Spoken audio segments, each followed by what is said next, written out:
Friday nights are always the same for me. They call for 2 blankets, a huge stash of snacks, and my trusty laptop to binge the best show ever, the Vampire Diaries. No matter how many times I rewatch this show, the moments where my favorite characters are dying always leave me anguished. After committing to this Friday night ritual a few times, okay, maybe several times. Actually, scratch that. Make that 2 years. Yes, I've been rewatching Vampire Diaries for 2 years now, but that's besides the point. After committing to watching this show so many times, I came to the realization that it has become so easy for me to feel sad over the main character's pain and conflict. But when it came to my own, I completely shut it out. Likewise, when at our lowest points in life, whether it's because of a failed business venture, a breakup, or even a death of a loved one, we're left feeling stuck, not knowing how to cope. Conventional wisdom tells us to just look on the bright side and think positively. Unfortunately, Noam Spencer, author of The Good Psychologist, reiterates, avoiding a negative emotion buys you short-term gain at the price of long-term pain. But as a society, that's exactly what we do. And this is why, amid the chaos of 2020, the Census Bureau finds that 1/3 of Americans, as of right now, show symptoms of clinical depression and anxiety. So today, it's time to put down our laptops for a moment and realize why we're running from our pain. Then we'll visualize just how much we're losing by constantly denying our hurt and how it's hurting us, until finally we can face the sun and our feelings and turn them into something truly fantastic. Now, if you told a vampire to stop drinking blood, they'd probably drink yours first, just for how stupid you sound. That's exactly what we sound like when we're advising people to just think positive thoughts. Whether it's having someone tell us to just get over it, or throwing ourselves into projects for school and work, we are effectively programmed to shut out any negative thoughts, not trusting ourselves to face those feelings head on. When we see someone who is visibly upset, we don't respect them. We feel embarrassed for them. In his article titled, "Why Do We Feel Bad About Being Sad?" psychologist Egon Degenkier explains, from motivational speakers to self-help books and seminars, all promising happiness, there's a strong societal emphasis on pursuing positive feelings, leading consumers away from dealing with their root problem. Unfortunately, Whitney Goodman, licensed psychotherapist working with those affected by chronic illnesses, elaborates that welfare industry is not only expensive, but straight up ineffective. Available products serve as short-term solutions with fixes that are one size fits all, preventing any long-term change from actually taking place. But Americans are so fixated on being happy that we seem no better now than we've ever been at understanding what it means to be sad. From social media groups to fan clubs and cosplayers, what was once feared so strongly in the 11th century has become what every teen wishes to be. No, seriously, at one point in middle school, every girl wished to be turned by some hot vampire. On the flip side, it's time to stop viewing sadness with that same irrational fear. Because maybe, just maybe, our natural tendencies to feel down are actually meant to bring us up. Based in UC Berkeley, the Greater Good Science Center finds that healthy doses of sadness are actually beneficial. In one of their conducted experiments, both happy and sad participants were asked to detect videotape deception in videotape statements of innocent and guilty theft suspects. Not only were participants in negative moods more likely to make guilty judgments, but they were also significantly better at catching on to the deception. Joseph B. Forgas, professor of psychology at the University of New South Wales, explains, this is because feeling blue eliminates many inherent judgmental biases we have, one of which being the halo effect, where judges will assume a person having one positive feature, like a handsome face, is likely to have others like kindness and innocence.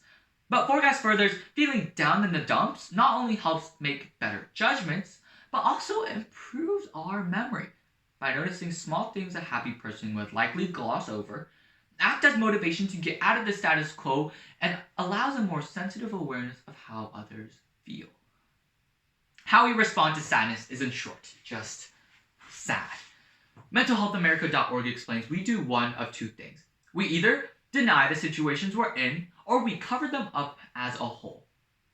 One of the reasons sadness is so avoided is due to the biggest misconception that sadness and depression are the same thing. Psychologist Guy Winch explains that sadness and feeling blue is our body's way of naturally coping with change. But depression, a direct result of improperly treating your sadness, is abnormal. From alcohol to prescription drug use and screen time, there are a multitude of ways to cover up our traumas. The rare moments we do acknowledge them, we swat them away with mantras such as mind over matter, get a grip, and suck it up. Unfortunately, Hilary Jacobs Handel, author of the book It's Not Always Depression, warns, emotions have energy that literally push up for expression, and to tamp them down forces that energy into our bodies in physical ways like muscle tightness and difficulty breathing. In fact, mental illnesses like depression and anxiety are a direct result of improperly treating our negative, sad thoughts. Sadly, this is our problem. We're so used to denying our pain that it has led to something so much worse. No matter how many hours we spend working or however many shows we binge, we can't work or watch our sorrows away. The sad fact is we can't deal with our sadness from afar. We have got to experience it head on. Because no matter what it is you don't want to feel, we'll always find a way to be known. We're not just missing out on the key benefits of sadness, but we're also hurting ourselves by ignoring it. I'm not saying we should actively try to feel bad, but instead embrace it while it lasts. I remember a car ride with my mother after she was visibly upset over something that happened at work. I told her one thing, purely out of the fear for her crashing the car. Mom, you choose to be sad. While I was merely trying to lift her spirits in the moment, she told me what I said actually helped her because it forced her to have a deep introspection on just what she was choosing to feel. After reflecting on the situation at hand, she realized the pain she felt was rooted in her own insecurity that she wasn't good enough. So how can we be like my mom and confront our sad thoughts head on? We need to start by being completely honest. Asking ourselves the difficult questions like whether it's because of something someone else has done to us or whether it really just struck a sensitive nerve is tough. And we need to do this. We need to ask ourselves these tough questions to be able to be completely honest. Next, write down your thoughts. As Vampire Diary as it sounds, the University of Rochester actually urges us to have a diary and start journaling our thoughts. It's actually really easy. All you have to do is write in it once a day, once a week, or even once a month. What's important is that you're consistent with it and you're completely honest with your writing. Not only does journaling help us recognize and prioritize our fears, problems, and conflicts, but it also helps us recognize our triggers and how to control them. Finally, finish it off by crying. Johnny Depp put it best by saying, people don't cry because they're weak, but because they've been strong for too long.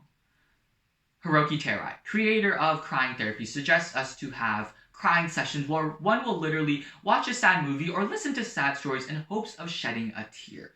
According to Terai, who hosts sessions himself in Japan, those who bawl their eyes out in his sessions actually feel more refreshed.